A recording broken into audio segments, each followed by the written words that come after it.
Agenda Nacional les llega en vivo de lunes a viernes de 11 de la mañana a 12 meridiano y es grabado y retransmitido de 12 a 1 de la madrugada por esta misma emisora. Se transmite en la costa este de los Estados Unidos de América por el canal 513 de Time Warner en los estados de Nueva York y New Jersey y por el canal de AT&T para los estados de Massachusetts y de Maine y las ciudades de Nueva York, New Jersey y Boston.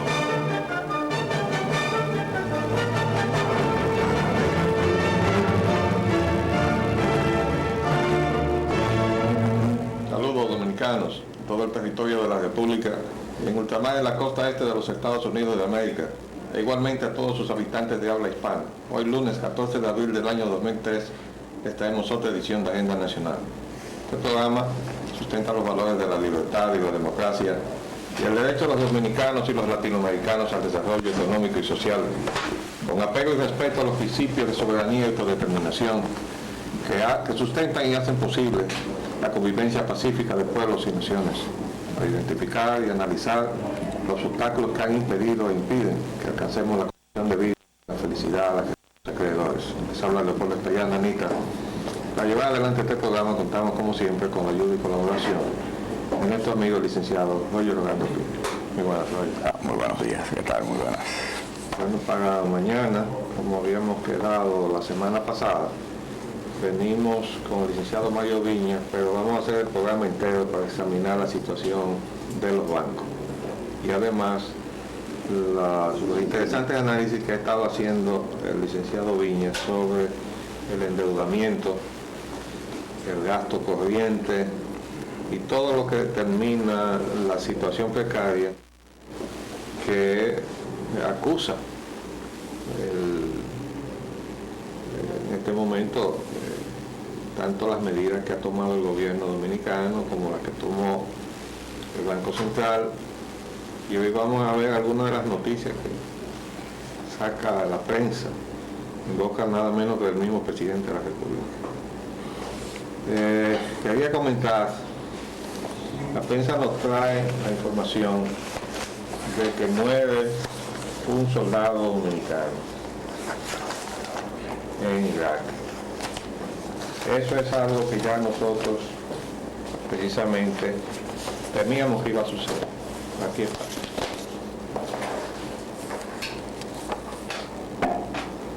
Mataron a un marino de origen dominicano en Irak. Tu familia parece que es oriundo de Santiago. Se llamaba Ryan Augusto Tejeda y tenía 26 años. Nosotros dijimos en este programa que no creíamos esa época. No estábamos defendiendo a Saddam Hussein. Estamos tratando de evitar todos los muertos que ha habido, incluyendo muchos muertos civiles iraquíes. Y además los muertos de la fuerza de la coalición, porque decíamos, de ese lado van a estar los muertos dominicanos. Bueno, ahí está. También tenemos que decir que fue información de primera plana, televisiva y escrita, que se encontraron 7 prisioneros de guerra, los cuales fueron liberados. Quiero decir que eso tiene que ser reconocido también. Hubo una demostración de que en Irak no se comían a los prisioneros. De manera que ahí están. Yo me siento regocijado por las familias que en los Estados Unidos recibieron el regalo de saber que sus hijos estaban vivos. Sus hijos estaban vivos. Yo me imagino la angustia de esos hogares y de la alegría que deben haber, que se ve en algunas escenas. Esa es una situación que pudo haberse evitado. Pero ¿qué pasa? Vivos y sin malos tratos, porque los trataron bien. No eran tan salvajes como se pensaba que eran, o piensan algunos que son. Pero ahora tenemos que decir otra vez lo mismo, porque el señor presidente de los Estados Unidos ahora acusa a Siria de tener armas químicas. Por ahí comenzó el problema. En hacer una acusación Luego, desconfiar de las entidades que estaban llamadas a hacer la investigación, desacreditar su trabajo, y así hicieron no solo con los inspectores, sino con el Consejo de Seguridad y con las propias Naciones Unidas. Ahora, yo quiero saber si el pueblo norteamericano,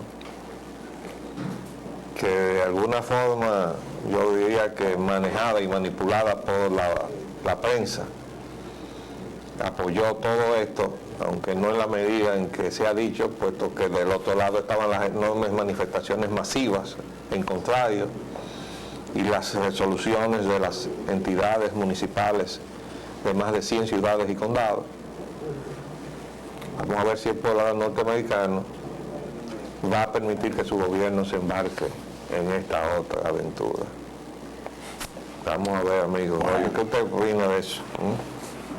Yo estoy escéptico, porque aunque nosotros reconocemos, usted y yo, que las encuestas no son precisamente un reflejo de la realidad, ni mucho menos, al mismo tiempo tengo un sabor muy amargo de ver el tipo de reacción que se ha producido en cuanto a manifestarse si está de acuerdo o no con las direcciones del gobierno norteamericano con respecto a la guerra y con respecto a la economía, en los dos aspectos. Porque vi que saltaron de alegría y que han recibido con mucho regocijo el asunto de los recursos que había demandado el Congreso, que había demandado al Congreso la Casa Blanca, cosa que en otras circunstancias parecidas del pasado encontraba grandes escollos y grandes batallas en el piso del Congreso, con una oposición de parte de los demócratas, sobre todo, a quienes se les reconoce ser la parte de la sociedad norteamericana más o menos albergada en esa corriente política que piensa con cierta liberalidad. Y en esta ocasión todo ha ido como por un solo carril. Eso es como los ganados que llevan al sacrificio en el matadero. Oye, pero sí. Es que no se puede pasar por alto que cuando uno examina las filas demócratas, uno se encuentra de todo ahí. Es verdad. La mayor parte de los candidatos alineados a pretender la candidatura presidencial por el Partido Demócrata pertenecen al Council on Foreign Relations. Y también tenemos el caso de Al Lieberman, que no solamente es del Council on Foreign Relations, sino que es un ardiente defensor de la política terrorista de Ariel Sharon. Y el meollo de la intranquilidad en el Medio Oriente está dado ahí en el conflicto de Israel con los palestinos, que fue precedido por todo aquello que pasó en el Líbano y todos los episodios que lo precedieron. Eso es una larga historia de conflicto donde siempre ha estado metida la mano de Occidente, de alguna manera manipulando las situaciones para sacarle ventaja en términos del petróleo. Hay un detalle interesante, aunque el asunto de Irak no lo vamos a tratar en profundidad en hoy. Vamos a ver si el miércoles podemos hacer lo mismo que vamos a hacer mañana con el tema de los bancos. Vamos a hacerlo con Irak. Muy bien. Porque, óigame, yo vi una información sobre esa oleada de asaltos que se han producido. Sateo. Pero que resulta que mientras, a pesar de todas las gestiones que hicieron los directivos del museo, donde estaban resguardadas reliquias de 7.000 años de historia de la humanidad, cuyo valor era de cientos de billones de dólares, y no aparecieron los 4 o 5 infantes de marina, que con eso hubiera sido suficiente para detener el saqueo que se hizo allí. Sin embargo, todos los demás edificios del gobierno fueron saqueados, excepto, ¿sabe qué? El Ministerio de Petróleo, que estaba custodiado. Qué coincidencia. Entonces, claro, la reacción de todo el que piensa allí dice, bueno, parece que lo único que les interesaba era el petróleo, porque ese edificio sí fue custodiado. Todo lo demás fue saqueado. Es más, hay algunos reportajes de prensa que dicen que todo aquello fue inducido. Sí, sí. Pero hay cosas más graves, ¿eh?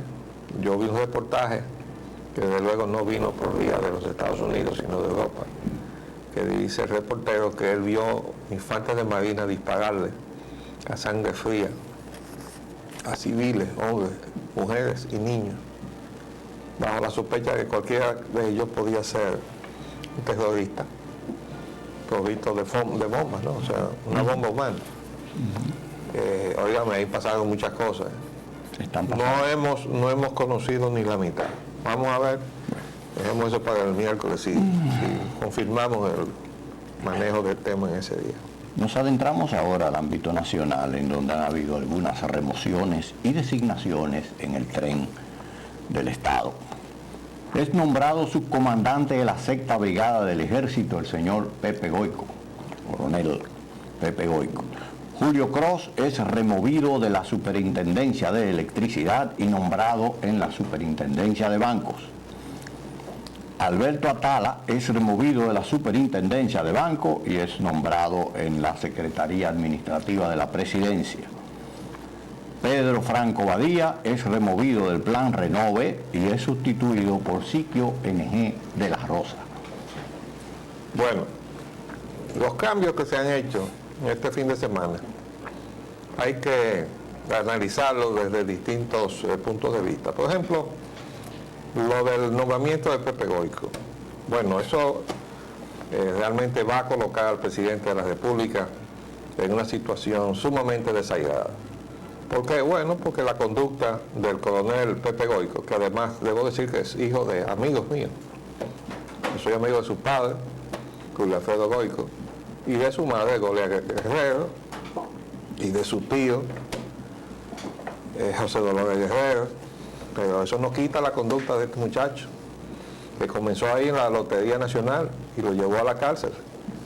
Y de ahí lo sacó el presidente de la República para ponerlo nada menos que en las ramas del ejército y de ahí hacerlo su persona de confianza.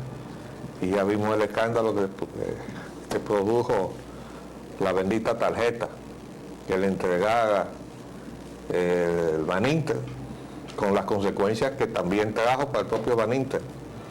Lo que pasa es que Baninter trabajó en contra de sus propios intereses en la forma en que se condujo el presidente de Baninter. Baninter denunció el asunto en un espacio pagado, se nos va a olvidar eso, firmado por el presidente del banco, denunciando las irregularidades y forzando al gobierno a actuar, como es lógico.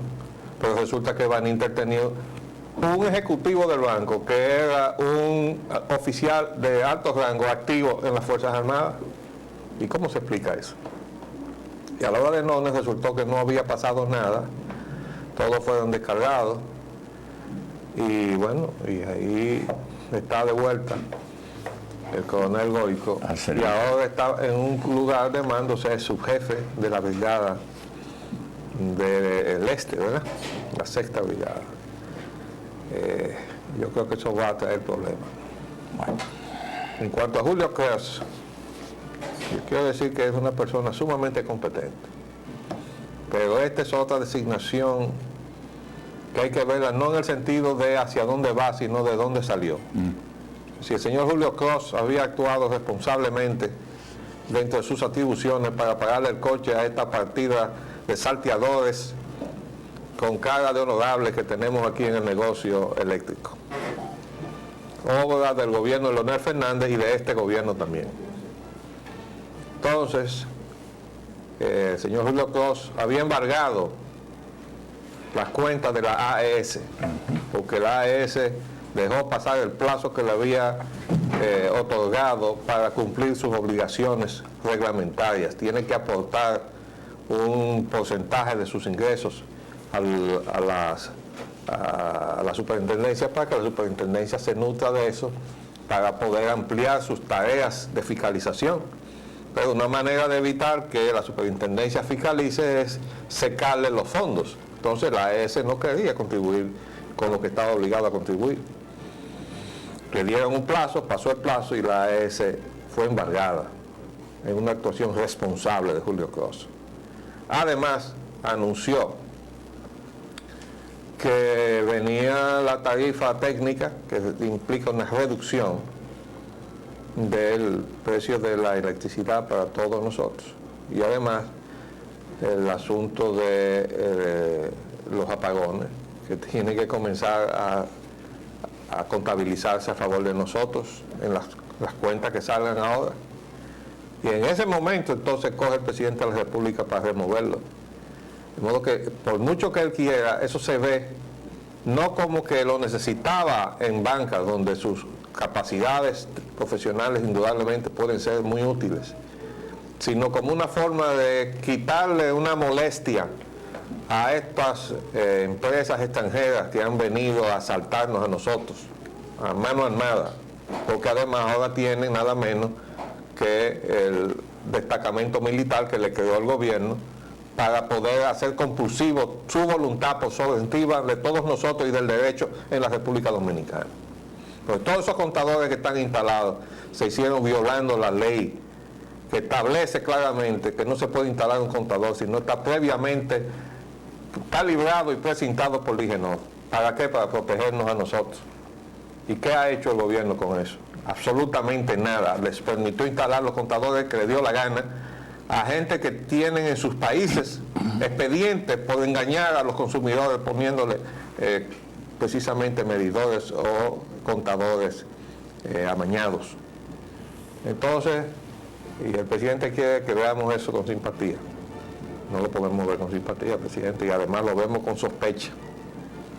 De manera que vamos a ver, no conocemos al joven Jorge Reynoso, ingeniero que está designado ahí. Por su nombre pensamos que quizás puede ser hijo de un antiguo amigo nuestro, pero realmente no le conocemos, pero solamente su actuación y la actuación del gobierno, porque el ingeniero Reynoso viene de la presidencia de la Comisión de Energía, desde donde no ha salido absolutamente ninguna medida en favor de los dominicanos. Todo lo que ha salido son concesiones a favor de las empresas extranjeras. Y esa es la persona que ha escogido el presidente de la República para ponerlo en sustitución del licenciado Julio Cross. De modo que lo que está a prueba aquí ahora en este momento es precisamente la voluntad del gobierno y del propio presidente de la República de defender o no los intereses de la República y de los dominicanos en frente a los intereses de los extranjeros, a donde este gobierno ha mostrado ser no solamente simpático, sino dócil, o frente a los cuales ha mostrado ser dócil. En cuanto a Alberto Atalá, su actuación en la superintendencia de bancos, tenemos entendido que lo mejor era que saliera de ahí porque su familia siempre ha estado ligada a los negocios bancarios o financieros o de casas de cambio, etc. De manera que tener a una persona que tiene la responsabilidad tan grande como es la de la supervisión del desenvolvimiento de los bancos y todas las actividades correlativas ligada a, es decir, una persona que esté de alguna manera o haya estado ligado a esos intereses en conflicto, que hay que mantenerlos al orden, no es sino una violación de la ley de la superintendencia de bancos. Y por último, la remoción de Pedro Franco, que no es de su cargo en la Secretaría de Interior, sino del Plan Renove, que ha sido cuestionado porque ha sido piedra de escándalo desde que se inició. Ha habido denuncias de todos colores y de todos tamaños, pero todas señalando actos de corrupción en los manejos de las compras de equipos, etc. Y el favoritismo son adquisiciones grado a grado, y parece que hay una figura muy metida en política y muy cercana al presidente de la República que parece que es reiterativamente favorecida con estas compras. Era muy del Partido Reformista, ahora parece que es muy del PPH, ¿verdad? De manera que estos cambios del fin de semana nos traen preocupación. Sí, todos. Y vamos a ver si se despejan un poco. Además hemos querido hacer un poco de recuentos rápidos del por qué hay cosas que suceden en la República Dominicana, y le hemos llamado posibles razones y sin razones del desastre eléctrico. Por ejemplo, la prensa de repente nos dice en estos días pasados, a propósito de la visita del expresidente Clinton a pasar sus vacaciones aquí, que por cierto no lo vimos cuando el presidente Mejía estuvo por allá viendo el nuevo campo de golf, inaugurando el nuevo campo de golf, y a pesar de que Clinton vino a jugar golf, no se dejó ver. Bueno, pero salió en la prensa que el señor Clinton y el señor González Bunster, hijo de González Torrado, que era el argentino que vino cuando salió huyendo a Perón de Argentina, muy amigo del doctor Balaguer, González Torrado. González Bunster era secretario de Charles Bluton. Allí lo conocí yo con aquella entrevista que he relatado muchas veces, tormentosa entre el señor Bluton y yo. Y Charles, este muchacho, Bunster, ha sido pues siempre un favorecido del régimen de Joaquín Balaguer en esto de los contratos de la generación eléctrica, cuando la CDE estaba en manos del gobierno. Ahora resulta que estudiaron juntos Clinton y González Bunster, y por tanto son amigos. Habrá hecho uso el señor González Bunster de sus relaciones con el que fue presidente durante 8 años en los Estados Unidos para hacer sus negocios aquí. Es muy probable. Pregunta que dejamos en el aire. Por otro lado, otra entidad eléctrica que nos ha dado problemas sin compasión es la Smith Enron, cuyo estatus legal todavía desconocemos porque eso fue a una litis y no se sabe en qué quedó. Se transó, se falló, eso quedó en una forma que se le ha escondido al pueblo dominicano. Pero la Smith Enron es una subsidiaria de la Enron, la misma del escándalo de Wall Street y de la Arthur Andersen. Pero la Enron, ahí no ha caído preso ninguno de los ejecutivos, mientras las otras entidades que han sido perseguidas con la nueva ley de responsabilidad corporativa los han sacado con las manos cogidas con esposas. ¿Ustedes saben por qué? Porque la familia Bush es íntima amiga del presidente de la Enron. Entonces también nos preguntamos, la Enron que vino aquí con un préstamo que violó las normas del Banco Mundial, que se puso en vigor el contrato sin pasar por el Congreso Nacional.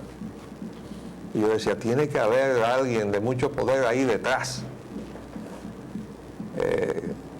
Y se mencionó entonces, cuando era presidente Leonel Fernández, al señor Kissinger, que había venido a visitar acá, y visitó al presidente de entonces, el señor Leonel Fernández, y al salir él, dijo el presidente Leonel Fernández, he aprovechado la visita del señor Kissinger, ex secretario de Estado de los Estados Unidos, en su condición de asesor de la Smith Enron, para que medie el conflicto legal, la litis que se estaba desarrollando en tribunales internacionales.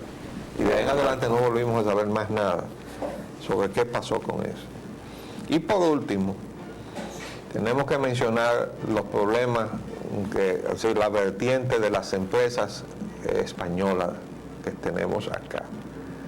Esas están fundamentadas en que Felipe González, Jesús Valdera, que los representa aquí, y Peña Gómez, el difunto Peña Gómez, líder del PRD, eran amigos personales y políticos, en lo que concierne sobre todo a Felipe González. Eran amigos personales, y toda esa gente están apoyándose ahora mismo en eso, y además en el mismo gobierno de España, porque cada vez que aquí se le quiere apretar para llevarlos a donde deberían estar, que desde luego debería estar fuera de este país, ¿no?, a juicio de nosotros, entonces se rumora que llegan llamadas internacionales del primer ministro, del rey de España, etcétera. Todo eso se rumora aquí. Entonces, mientras esa atmósfera esté dando vueltas en torno a la política, ahora está en el país el señor Jean Chrétien, de quien vamos a hablar también, los problemas de los dominicanos van a ser difíciles de resolver. Muy, muy difíciles. Pero no es cuestión de que se rumora nada más, arquitecto. Recuerde que usted mismo ha expresado y hemos dicho en este programa ambos que la representación diplomática de España y de los Estados Unidos en varias ya ocasiones ha salido en la persona de sus embajadores a reclamar contra la actitud de Y la actual embajada de España, Sí. que su misión principal aquí era defender las empresas españolas. ¿Y cuáles empresas españolas se refería? ¿Ya las eléctricas? dicho por ella misma. Entregando nuestra riqueza minera. Señor Pelegrín Castillo dice que diputados aprueban proyecto inconstitucional. Bueno, Pelegrín Castillo, que es diputado, dice que sus compañeros aprueban un proyecto inconstitucional. Yo imagino que el próximo paso debe ser que él presente alguna instancia ante esa entelequia que tenemos ahí que se llama Suprema Corte de Justicia. Vamos a hacer un paréntesis y volvemos en unos minutos.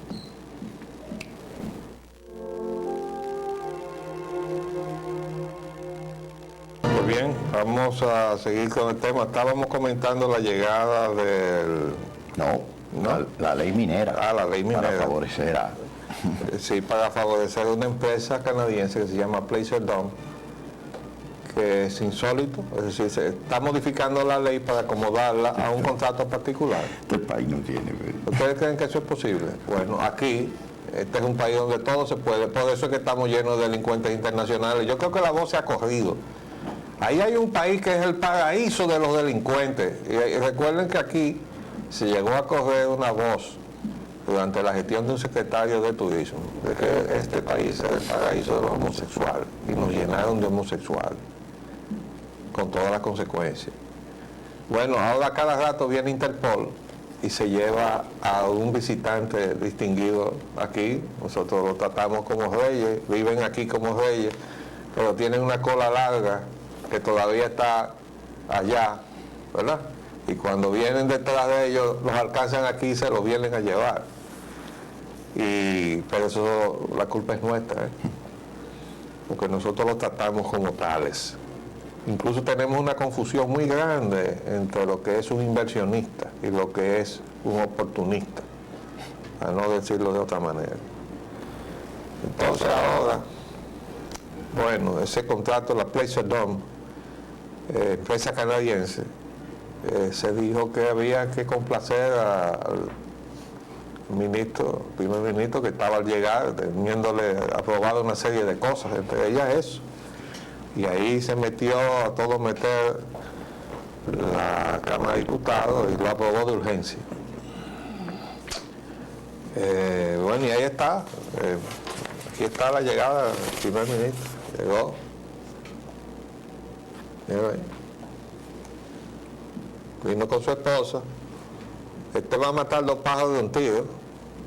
Viene una visita oficial que termina el miércoles y el miércoles inicia sus vacaciones. Aquí mismo se va entonces para el este y se va a pasar una semana o algo más ahí vacacionando en la República del Este, la República Turística del Este, sí. Que dicho sea de paso, vi también unas declaraciones de Franja y Nieves diciendo que los hoteleros no están dispuestos a pagar la parte que les toca del expreso. Están pidiendo que nos endeudemos en dólares para hacer ese expreso, para que lleguemos rápidamente a donde el señor Ted Keel compró 64 millones de metros cuadrados allá en Punta Cana en el año 69. Le valoricemos al señor y entonces no quieren poner los cuartos. Ajá. Entonces la plusvalía se la cargan ellos y nosotros una cargamos industria con la que no le entrega los dólares al Banco Central y entonces dice que le están dejando 1.000 millones de pesos en impuestos a este país. Yo quiero ver esa cuenta. Yo quiero ver la cuenta de los aportes en impuestos que está haciendo la industria turística en este país. Porque los dólares no lo está entregando. Bueno, vamos a ver, ahora tenemos un fantasma aquí. El fantasma que está llegando, o que ya llegó. El FMI en Semana Santa llegó nada más y nada menos. Sí, pero eso no se recuerda a otra Semana Santa funesta, que fue la de 1984. Y el FMI estaba aquí también para la Semana Santa. Llegó en esa Semana Santa. Y vamos a recordarlo. Bueno, ojalá no se produzcan las mismas circunstancias. FMI sugiere al gobierno mantener el anticipo del 1.5% y pide también que se elimine el recargo cambiario y aumente el ITEVI del 12%, como está, al 15%. Bueno, esto es escandaloso. Miren, aquí está en la primera plana del sábado, en el Listín Diario, ¿verdad? Está diciendo, el único punto, 5% ese, ya lo hemos denunciado nosotros como totalmente ilegal, es totalmente carente de base técnica y además es atentatorio contra el derecho de cualquier persona. Vamos a presumirle a usted el ingreso. ¿Cómo se puede hacer eso? Usted tiene el derecho a venir y decir, bueno, déjeme ver sus libros y déjeme ver entonces si usted cumplió con su obligación de pagar los impuestos que le corresponden de acuerdo al ingreso que usted percibió. Pero usted no puede venir y decirme, mire, yo le veo en la cara que usted va a ganar mucho dinero este año. Y deme entonces un estimado de tanto que yo creo, el 1,5 adelante, y después averiguamos. Así no es. Yo quisiera ver al mismo que vino a decir eso aquí. Si en su país, Oscar Melado, dice aquí, parece que es brasileño o portugués, con ese apellido, economista del FMI, a ver si de donde él es oriundo, le permiten proponer cosas que vayan en contra de la ley o de las normas técnicas, que es lo que le está proponiendo aquí. Después dice que elimina el recargo cambiario, pero ustedes saben por qué, porque encarece las importaciones. Yo estoy de acuerdo que se elimine el recargo cambiario para aquellas importaciones que necesita la industria nacional, para lo que procesa y elabora en este país con producto importado o materia prima importada. Yo estoy de acuerdo con que se elimine ese recargo cambiario, pero no para las importaciones de los productos que están llenando por todas partes, los vehículos de lujo, los yates, los helicópteros, todas las cosas suntuarias que hay en este país. Eso sí que le deben mantener el recargo cambiario, ¿verdad? Se lo deben duplicar. Sí, hombre. Hermano, no deberían permitir que se trajeran. Sí. Entonces, estas son las recomendaciones y además quieren que se suba el ITER al 15%. Y ¿sabe? que se amplíe la base imponible totalmente, Sí, a la totalidad del universo. Que se busque a ver a dónde no se está aplicando el ITER y que se aplique. Estas son la gente que vienen a pegarle fuego al pajón, porque los países empobrecidos de América Latina y del tercer mundo son extensos pajonales afectados por la sequía, en donde cualquier pavesa que caiga provoca un incendio. Bueno, pues esta gente del FMI vienen con fósforo y le tiran fósforo al pajón. Eso que están proponiendo ahí. Y quiera Dios que esto no pase de ser una coincidencia. Esta visita del FMI ahora, previamente a Semana Santa, para que no vaya a resultar que el gobierno se dispare haciendo las cosas que hizo el gobierno de Jorge Blanco y provocó los desdichados acontecimientos de abril de 1984. Todavía no se sabe los muertos que hubo, no se sabe, que hubo muchos muertos ocasionados por algunos jefes militares. A mí me consta que algunos de los que comandaron la represión a los desórdenes dieron instrucciones precisas a su personal de que no produjeran un solo muerto, pero hubo otros que le estaban disparando a la cabeza. Y si no, que dé testimonio de eso el doctor Arias Loda, que le tocó operar a varios de ellos ahí en la clínica Gómez Patiño, todos con heridas en la cabeza. Y dígame si las heridas en la cabeza no son para matar. Entonces, había alguna diferencia. Había jefes militares de los que estaban actuando que querían ocasionarle problemas al gobierno de Jorge Blanco y por tanto al PRD, y había otros que estaban cumpliendo el cometido de frenar los desórdenes que desató la imprudencia de quien dejó que eso tomara cuerpo, y sabemos perfectamente quién fue. No queremos decirlo en este momento, para que no diga que le estamos poniendo piedra en sus aspiraciones presidenciales. Pero nosotros no somos irresponsables y en su momento, ya lo hemos dicho antes, pero lo vamos a recordar. Porque ese fue la persona que dijo, hay que dejar que la gente se desahogue, jugando con las manifestaciones multitudinarias como las que se han producido incluso en los Estados Unidos, cuando ha habido una protesta de esa de tipo social y la gente se tira a la calle y se producen asaltos a los establecimientos, que ellos se pierde totalmente el control. Y usted puede jugar con eso. Es decir, déjalo que se desahoguen. Bueno, ojalá que no transitemos por ahí, amigo Roger. Bueno, que no se repita la experiencia amarga de aquella oportunidad. Ahora vamos al sainete político nacional. El señor presidente de la República y la banca del país. Mejía explica su papel en el caso de Baninter. 3 grupos financieros estaban interesados en el banco. El presidente pidió tener paciencia y confianza en el sistema bancario nacional. Bueno, yo creo que sí, que el presidente debe contribuir en todo lo que él pueda a que se le tenga confianza al sistema bancario nacional. Y la paciencia, imagino que se le está pidiendo a la gente que está pidiendo su dinero, ¿no? En eso él tiene que ser paciente, él, y darse cuenta que el que tiene su dinero abajo tiene el derecho de ponerlo a resguardo, ¿no? Ahora, ¿cómo quiere el presidente que se tenga confianza en la banca con este titular que aparece aquí en el día de hoy? Miren. Gobierno aportó fondos para mantener a Baninter. Y aquí adentro, Se viola la ley. dice aquí, declaración del propio presidente, míralo ahí. Mejía, gobierno aportó recursos a Baninter. El presidente Hipólito Mejía reveló ayer que el gobierno aportó fondos para mantener el equilibrio financiero de Baninter para tratar de evitar la situación que provocó que el Banco Central tuviera que intervenirlo.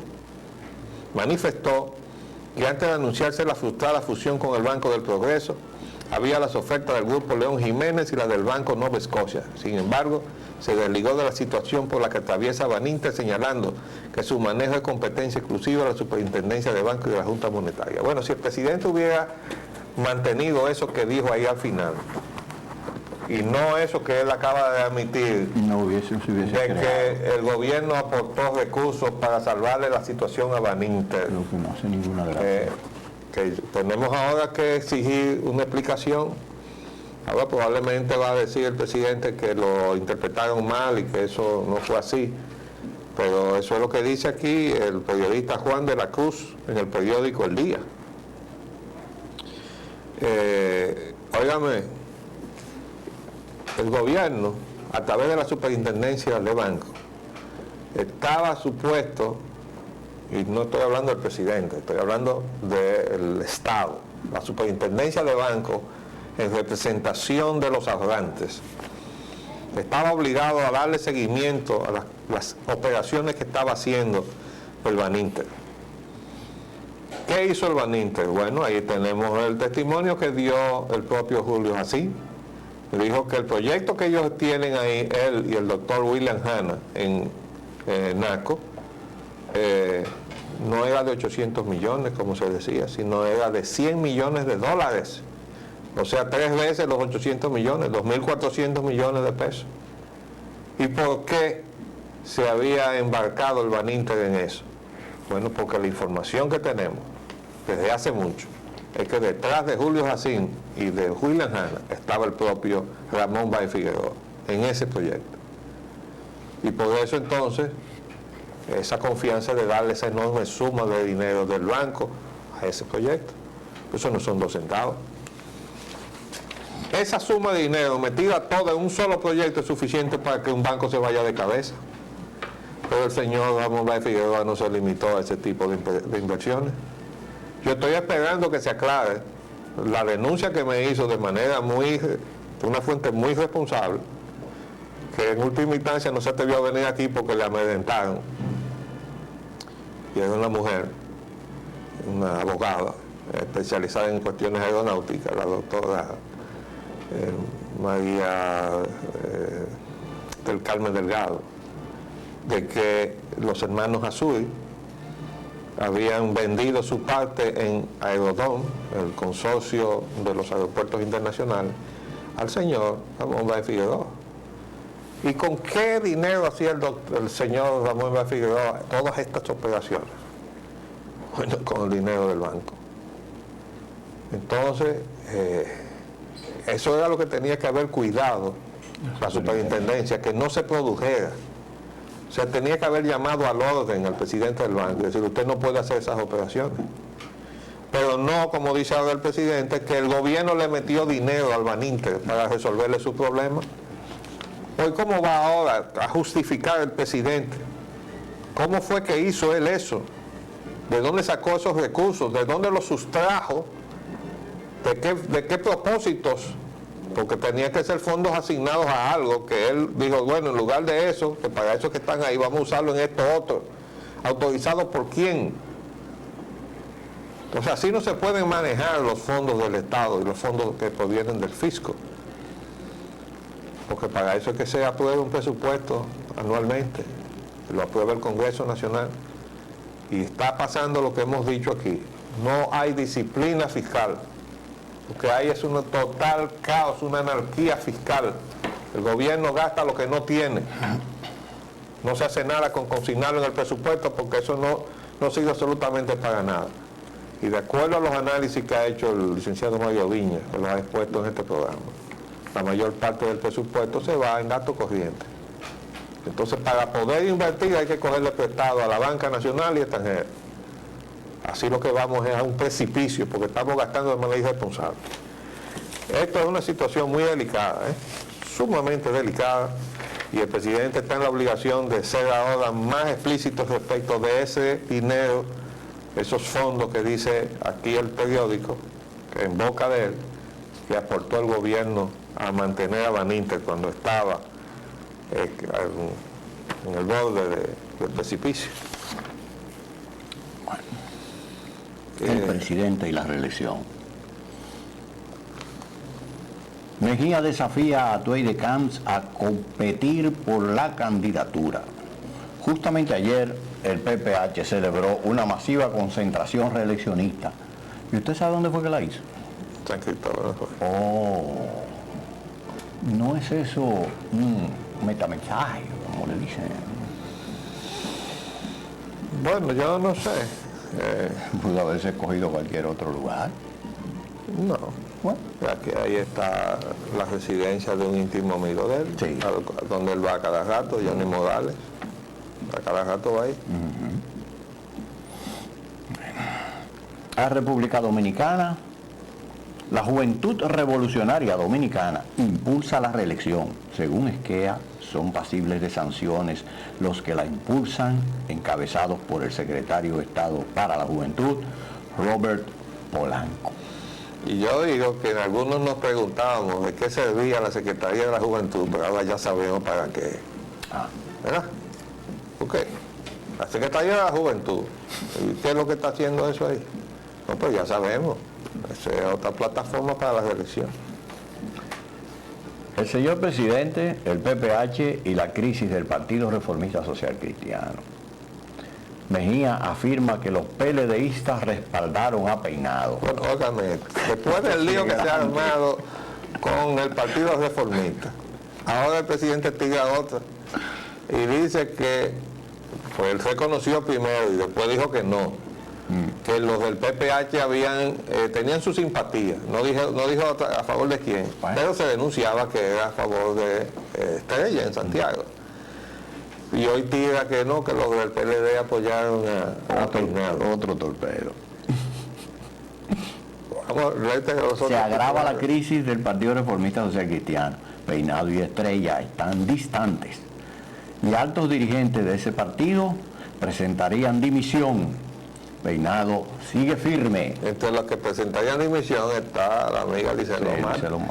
Y entendemos que ella está en una situación difícil porque ella está familiarmente vinculada con uno de los contendientes, que es Peinado. Entonces ella no puede estar en una posición imparcial cuando tiene nexo, ¿verdad?, con una de las partes. Yo creo que hace muy bien en quitarse de medio. El presidente Mejía pone al reformismo en posición muy delicada y el malestar reformistas por declaraciones de Hipólito. Jacinto Peinado las considera un reconocimiento de que hubo fraude. Bueno, las primarias. Todo esto son repercusiones hacia el Partido Reformista. Ahora esperemos las repercusiones hacia dentro del PRD. ¿Por qué? Bueno, pues porque si el PPH está haciendo diablura en los otros partidos, imagínense ustedes.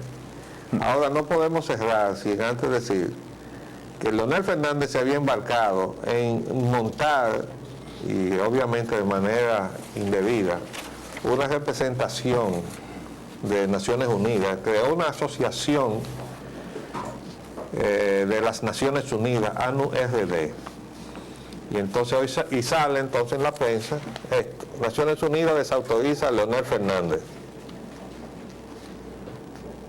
Y es una carta dirigida a la vicepresidenta de la República, que pidió explicaciones porque había aparecido una serie de actividades en la prensa donde se mencionaba la asociación esa, la ANU-RD, Asociación de las Naciones Unidas. Dice aquí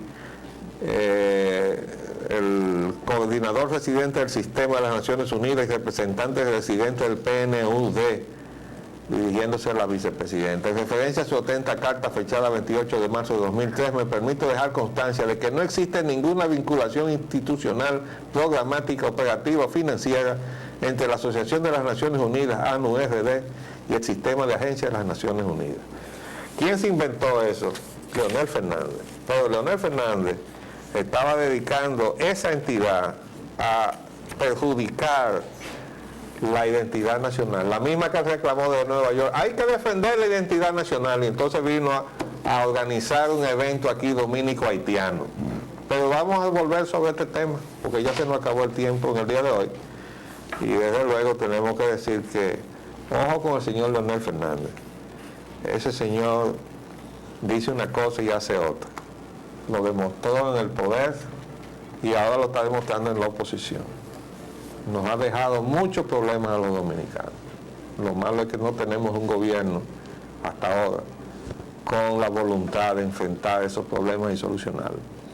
Les hablamos Leopoldo Payananita Y Roger Ogando. Hasta luego. Agenda Nacional les llega en vivo de lunes a viernes de 11 de la mañana a 12 meridiano y es grabado y retransmitido de 12 a 1 de la madrugada por esta misma emisora. Se transmite en la costa este de los Estados Unidos de América por el canal 513 de Time Warner en los estados de Nueva York y New Jersey, y por el canal de AT&T para los estados de Massachusetts y de Maine y las ciudades de Nueva York, New Jersey y Boston.